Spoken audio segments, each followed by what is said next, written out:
Free audio post-production by alphonic.com. Hi everybody, Josh here. If it sounds like I'm phoning it in, it's because, well, I am. This is literally recorded on my phone right now. You won't have to get used to this, but toward the end of the year, this year, it has gotten crazy over here, as some of you know. So Dasha and I want to extend our thanks to everybody who's listening to the show. We really appreciate it. We've been wowed just by the amount of support that we've gotten from our friends, family, and those of you who are listening who we don't even know, to be honest. So thank you so much for that. This holiday season, we have gotten sick. So we're writing through it. We are working. We are living our lives with the addition of the newborn, who I think we may have still been cagey about that fact when we were recording these episodes. But yeah, we had a baby, and his name's Theodore. Theodore is sick. Dasha is sick, which is why she won't be joining me for this introduction right now. And I'm sick, frankly. So that's just how it goes in December, I guess.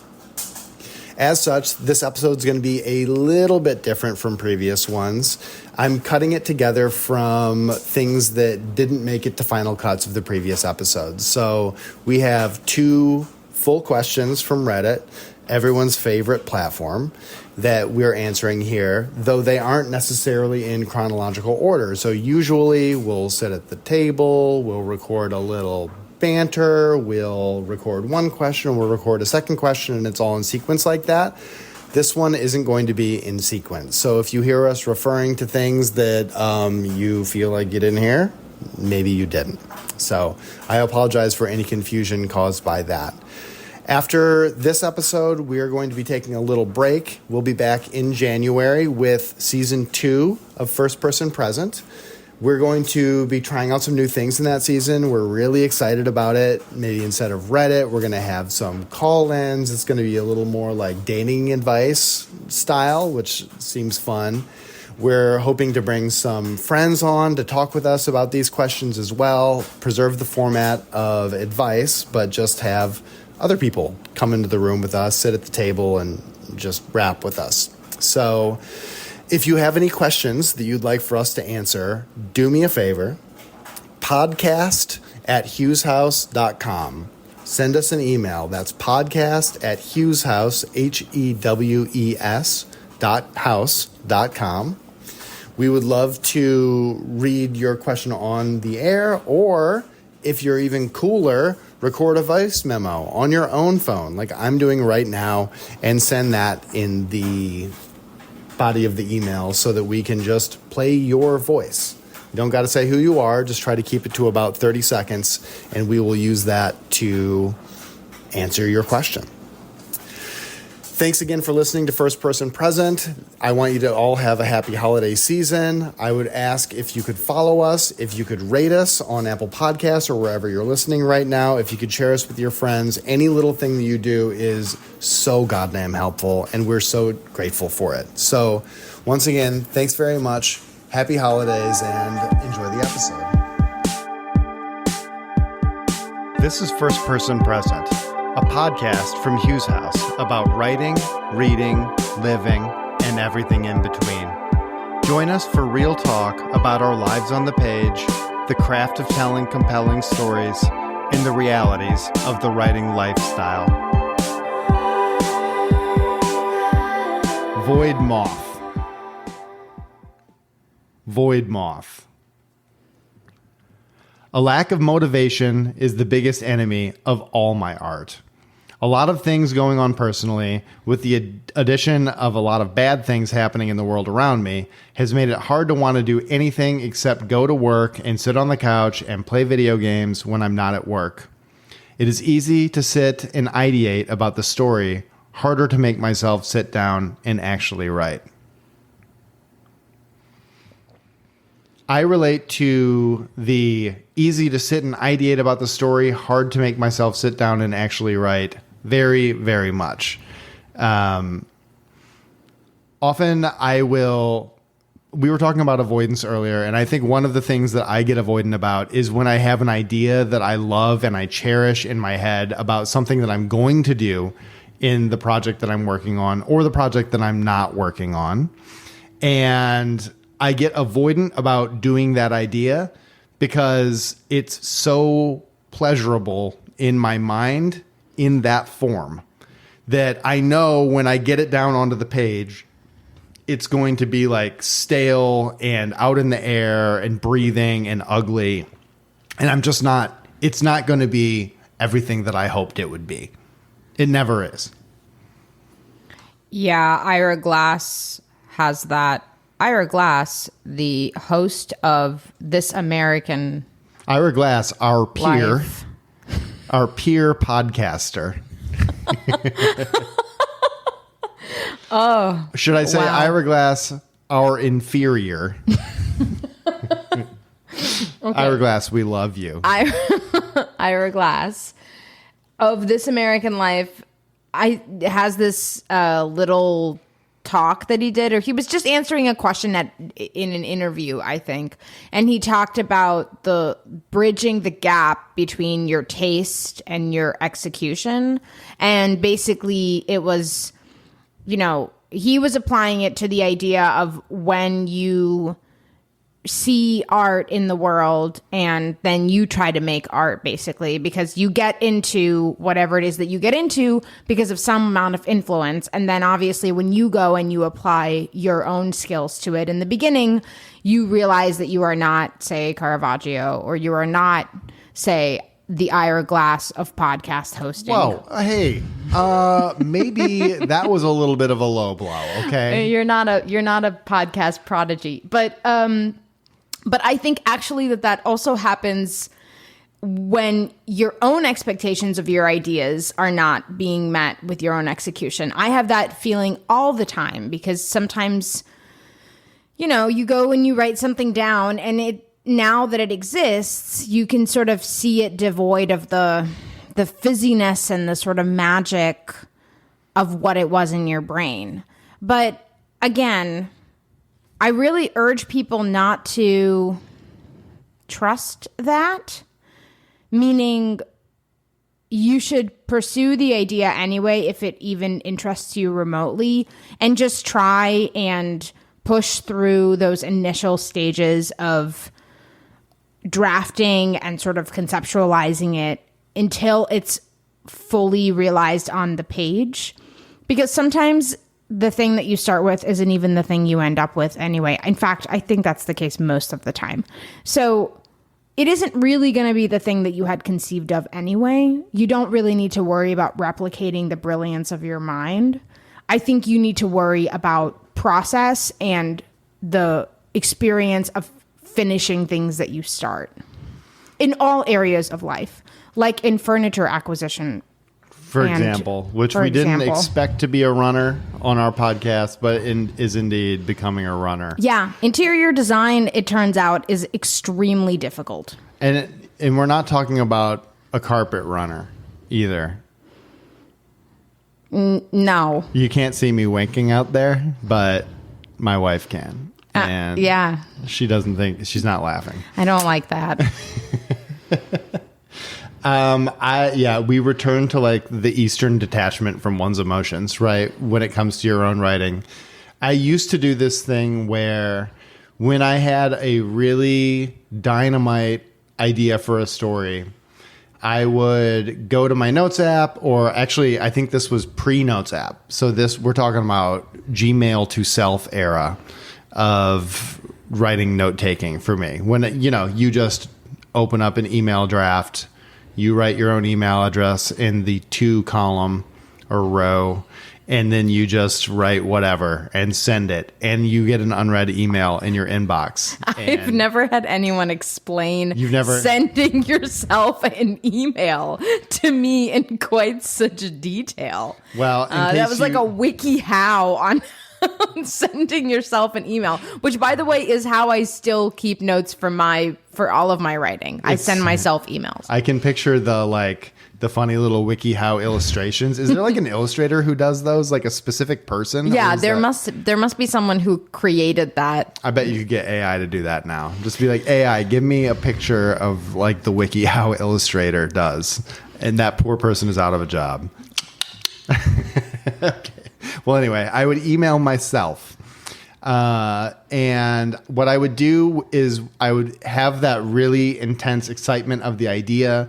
It would just be up there, and I would be like a horse out of the gate, write the first sentence, write the first paragraph, whatever it was that felt really good until I reached that first sentence where I was like, well, that one doesn't feel as good anymore. Mm-hmm. You know, the feeling of putting your foot down in the reality of the story, whatever sentence that may be after the first paragraph, whatever. I think it's a pretty common experience of writers is that like the excitement is there in the beginning and then you're going into the story and then you're like, oh God, I actually have to write this story and it's scary and it's quotidian and it becomes something other than what it is when it's super exciting.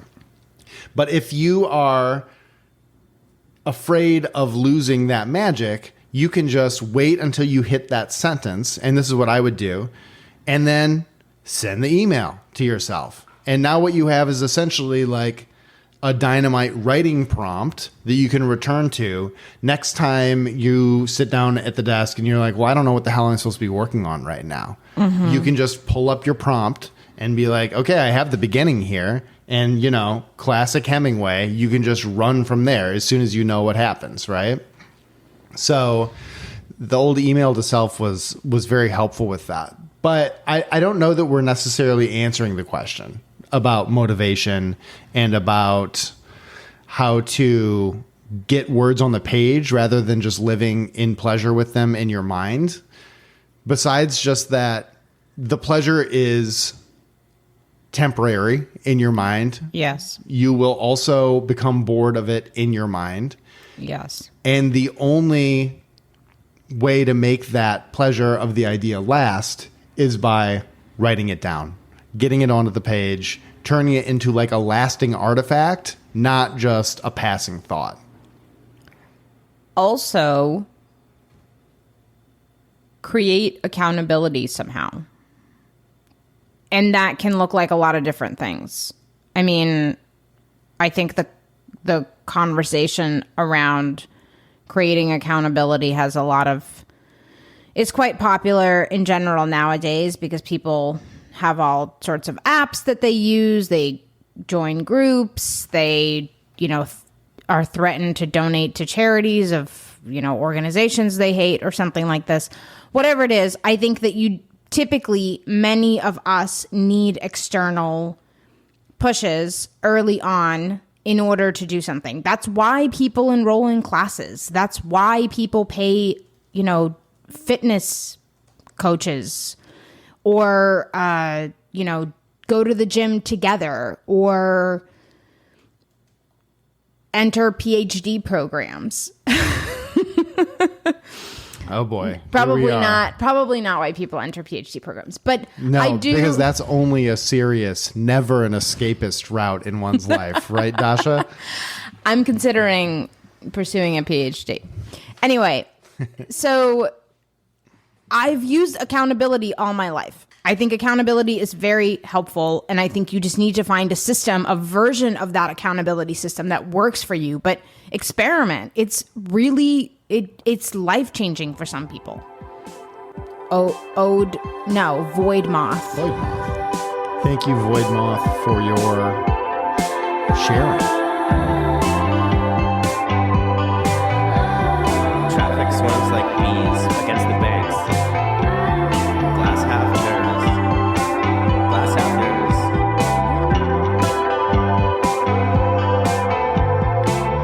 I have a hot question straight off the press 9 months ago, reddit.com. Aruna Dragon. I struggle writing anything romance related. I've never been in a relationship before. I use the word was too often. I describe my main character's appearance too often. I have trouble writing long battle scenes.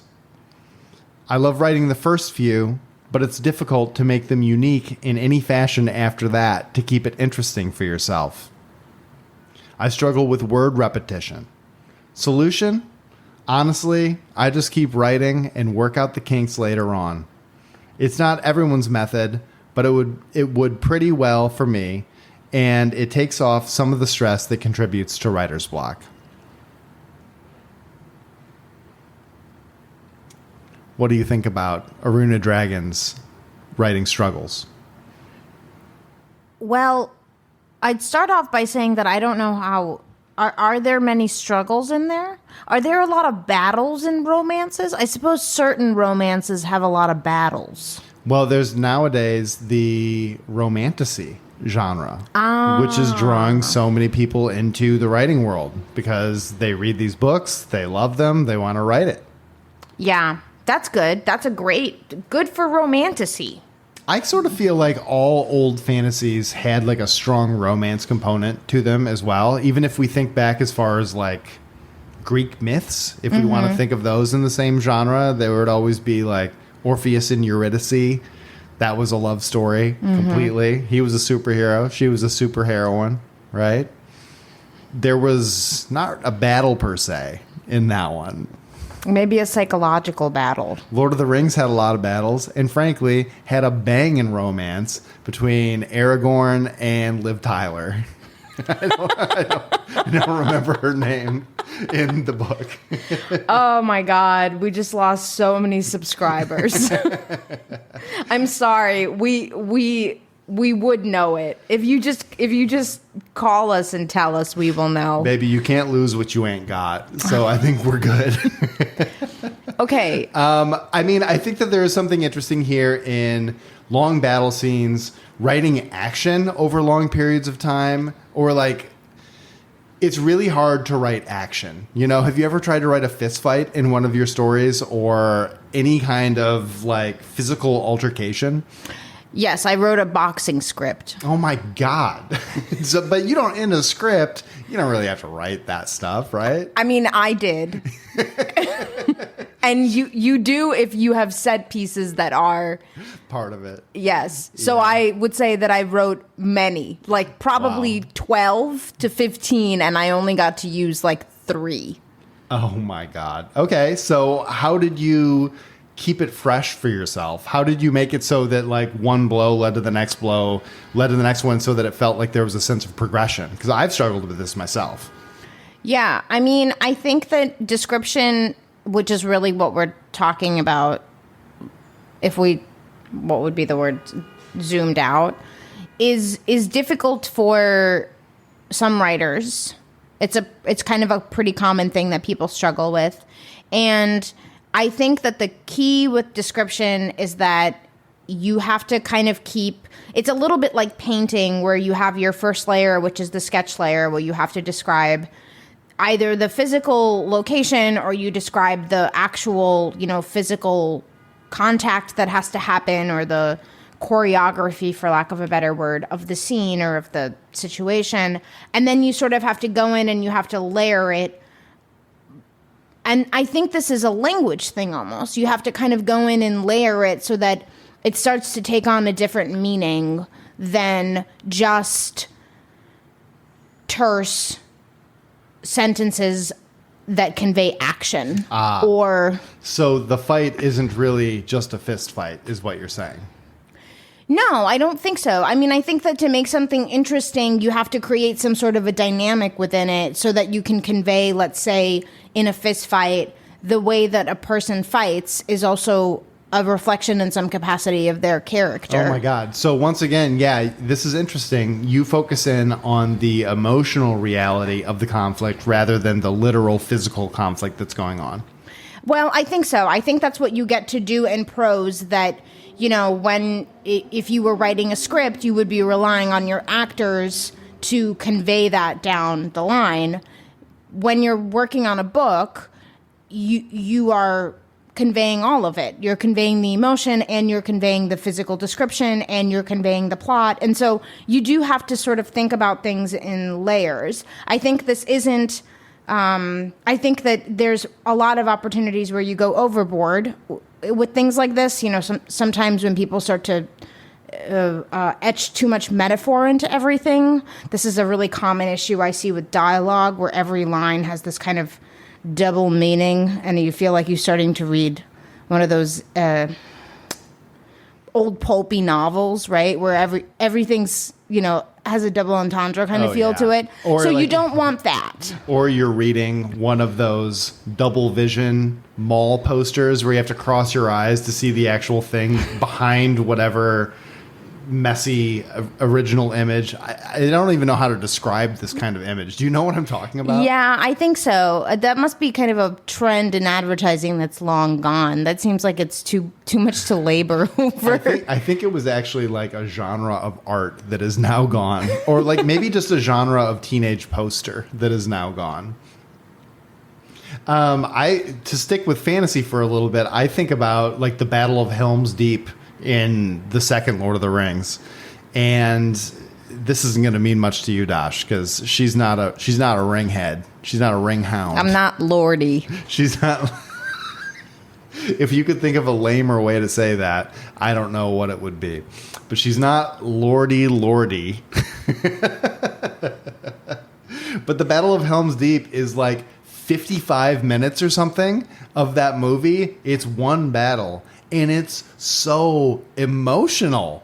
There's so many twists and turns, and it really is a character progression of now this person shines and shows who they really are, and now this person struggles with the thing they've been struggling with the whole movie so far, or really, you know, the whole book. Let's be purists here. Right. Right. And then Tom Bombadil arrives, and now we're really in the books. And anyway, we don't have to make any more insider Lord of the Rings jokes. We can't. Thanks for listening. If you like what you've heard, check out hugheshouse.com, where you can find our writing community, our coaching and editing services, and more resources for writers. Book a free consultation call on our site to talk to us about your writing. We can't wait to hear from you.